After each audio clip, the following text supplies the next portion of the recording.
Hello friends, जैसा कि आप सब जानते हैं मैं फाइनेंशियल कंसल्टेशन का काम करता हूं। मैं लोगों को वित्तीय निवेश का सलाह देता हूं। आज मैं आप सबों के सामने उपस्थित हुआ हूं कुछ भ्रांतियों को दूर करने के लिए। मैंने अपने बहुत सारे इन्वेस्टरों को देखा है कि उनके मन में निवेश के प्रति कुछ भ्रांतियां हैं। मैं चाहता हूं कि आज के इस वीडियो के द्वारा कुछ तथ्यों को रखकर उन भ्रांतियों को दूर कर सकूं। मैंने देखा है कि जब भी मैं किसी मिडिल क्लास इन्वेस्टर से मिलता हूं तो वो इन्वेस्टमेंट के पार्ट को सबसे नीचे रखते हैं। अपने जीवन के प्रायोरिटी में इन्वेस्टमेंट के पार्ट को सबसे नीचे रखते हैं। सबसे पहले प्रायोरिटी है कपड़े, शॉपिंग, खाना, घूमना, और इन सब से अगर कुछ बचता है तो इन्वेस्टमेंट की बात आती है, और उसको भी वो सबसे बेकार काम समझते हैं। और सबसे मजेदार बात यह कि उनको लगता है कि वो इन्वेस्टमेंट कर रहे हैं तो इससे सिर्फ अगले का फायदा है, उनका कोई फायदा है ही नहीं। इसलिए उस पर वो ध्यान ही नहीं देते हैं कि इन्वेस्टमेंट भी कोई मायने रखता है उनके लिए। लेकिन मैं आप सबको यह बात बताना चाहता हूं कि आज के डेट में इन्वेस्टमेंट से सच्चा दोस्त कोई नहीं है। जब भी कोई परेशानी, जब भी कोई मुसीबत आएगी, आपका यह इन्वेस्टमेंट दोस्त ही आपके साथ खड़ा रहेगा। सबसे पहले आपको उस समय किसी के आगे हाथ फैलाने की जरूरत नहीं रहेगी, पैसे का कहां से प्रबंध करें यह सोचने की जरूरत नहीं रहेगी। आप तत्क्षण अपनी इन्वेस्टमेंट का इस्तेमाल अपनी उस परेशानी को हल करने के लिए कर सकते हैं। लेकिन फर्क सोच का है। कोई सोचता ही नहीं है कि इन्वेस्टमेंट भी जीवन में महत्व रखता है। जितना खाना, जितना सोना, जितना घूमना, उतना ही महत्व इन्वेस्टमेंट का भी है। आप लोग इन बातों को समझिए। छोटे छोटे बचत से आप एक अच्छा कॉर्पस तैयार कर सकते हैं।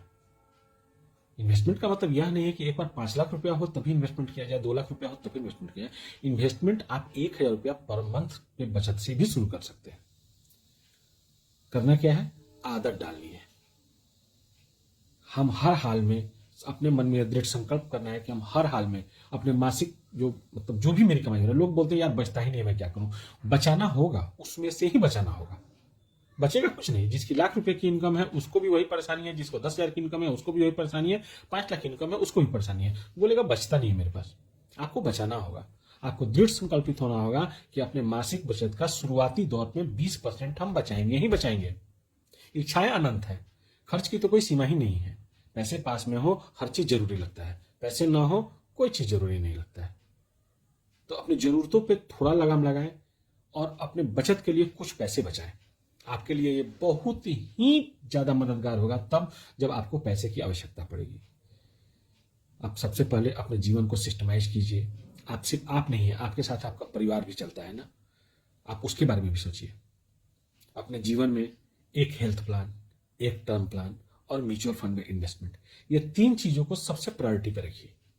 सबसे प्रायोरिटी पर ये 3 चीज कीजिए ही कीजिए। उसके बाद आगे जो बचता हो आगे का सोचिए। म्यूचुअल फंड इन तीनों चीजों को पूरा करने का एक इंस्ट्रूमेंट है। म्यूचुअल फंड में इन्वेस्टमेंट का आदत डालिए। म्यूचुअल फंड 1,000 रुपया महीना के हिसाब से शुरू होता है। आप 1,000 रुपया इन्वेस्ट करके भी म्यूचुअल फंड की शुरुआत कर सकते हैं। शुरुआत कीजिए।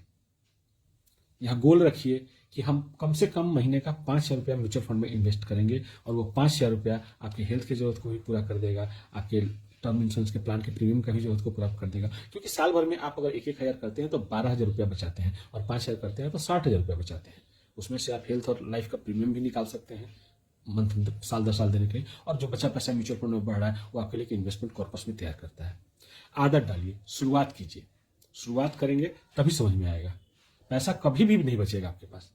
जब भी आप देखेंगे हमेशा पैसे की तंगी बनी रहेगी, लेकिन उसी में से कुछ पैसा निकालकर इन्वेस्टमेंट की ओर भी ले जाना है। इसकी आदत डालिए। या दृढ़ संकल्पित होइए कि हमें हर हाल में अपने टोटल इनकम का 20% इन्वेस्टमेंट के लिए निकालना ही निकालना है। यह करेंगे आप सुखी रहेंगे, आप प्रसन्न रहेंगे। कभी भी वैसी जरूरत आकस्मिक आन पड़ेगी, आपको किसी के आगे हाथ फैलाने की जरूरत नहीं रहेगी। आपको किसी भी प्रकार की सहायता या किसी भी प्रकार की जानकारी की जरूरत हो, आप बेहिचक मुझे कॉल करें, व्हाट्सएप करें। मैं आपके कॉल और व्हाट्सएप के इंतजार में हूं। धन्यवाद।